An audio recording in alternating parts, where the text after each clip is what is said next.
ലണ്ടനിലെ Wembley stadium ഇന്നലെ ഒരു യുദ്ധക്കളമായിരുന്നു. ഒരു വശത്ത് ചരിത്രത്തിന്റെ താളുകളിൽ സുവർണലിപികളാൽ പൊടാപ്പിൾ എന്ന് കുറിക്കാനെത്തിയ മൈക്കൽ അർട്ടേറ്റയുടെ പീരങ്കിപ്പട, മറുവശത്ത് സിംഹാസനം വിട്ടുകൊടുക്കാൻ തയ്യാറല്ലാത്ത പെപ് ഗാർഡിയോളയുടെ അജയ്യരായ നീലപ്പടയാളികൾ. ലോകം ഉറ്റുനോക്കിയ കരാബ കപ്പ് ഫൈനലിൽ കിരീടം മാഞ്ചസ്റ്ററിലെ ഇത്തിഹാദ് സ്റ്റേഡിയത്തിലേക്ക് തന്നെ മടങ്ങിപ്പോയിരിക്കുന്നു.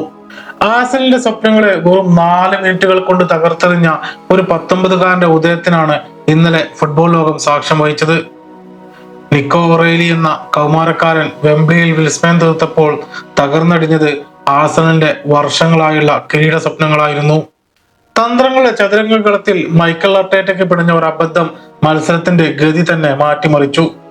വിശ്വസ്തനായ ഡേവിഡ് റായയെ മാറ്റി നിർത്തി കെപ്പ ആരിസബലാഗയെ വല കാൽക്കാൻ ഏൽപ്പിച്ച അർട്ടേറ്റയുടെ തീരുമാനം വലിയൊരു ചൂതാട്ടം തന്നെയായിരുന്നു.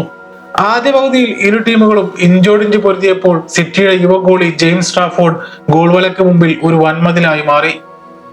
ആഴ്സണലിന്റെ 3 ഗോളം കുറച്ച ഷോട്ടുകൾ പറന്നു തടുത്ത ട്രാഫോർഡ് തന്നിലുള്ള ഗോഡിയോളയുടെ വിശ്വാസം കാത്തു സൂക്ഷിച്ചു. എന്നാൽ മറുഭാഗത്ത് കെപ്പയുടെ ഓരോ ചലനത്തിനും പതർച്ച പ്രകടമായിരുന്നു. ആദ്യ പകുതി ഇരു ടീമുകളും ഗോളുകളൊന്നും നേടാനാവാതെ സമനിലയിൽ പിരിഞ്ഞു. രണ്ടാം പകുതിയിൽ സിറ്റി ആക്രമിച്ചു കളിക്കാൻ തുടങ്ങി. 60-ാം മിനിറ്റിൽ വെംബ്ലി കാത്തിരുന്ന ആ നിമിഷം പിറന്നു.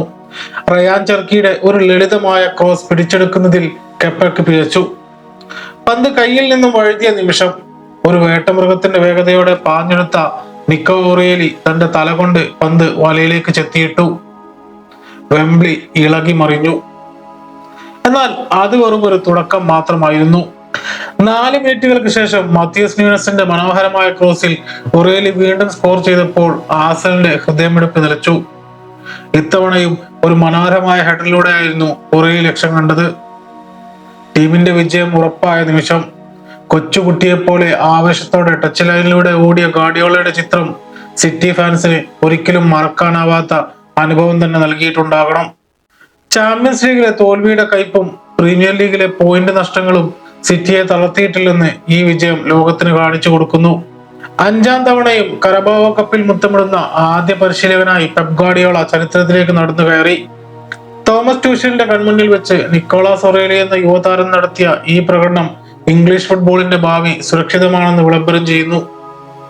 ആഴ്സണലിന്റെ കിരീടത്തിനായിട്ടുള്ള കാത്തിരിപ്പ് വീണ്ടും നീളുമ്പോൾ സിറ്റി ആരാധകർക്ക് ഇതൊരു മധുര പ്രതികാരത്തിന്റെ രാത്രിയാണ്. പരാജയപ്പെട്ടെങ്കിലും ആഴ്സണലിന് മുന്നിൽ പ്രീമിയർ ലീഗും ചാമ്പ്യൻസ് ലീഗും ഇനിയുമുണ്ട്. എന്നാൽ വെംബ്ലിയിലെ ഈ രാത്രി നീലപ്പടയുടേത് മാത്രമാണ്.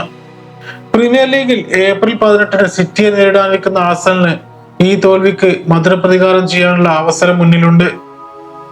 തോൽവിയിൽ നിന്നും പാഠം ഉൾക്കൊണ്ട് ആഴ്സണൽ ശക്തമായി തിരിച്ചു വരുമെന്നാണ് ആഴ്സണൽ ഫാൻസ് പ്രതീക്ഷിക്കുന്നത്.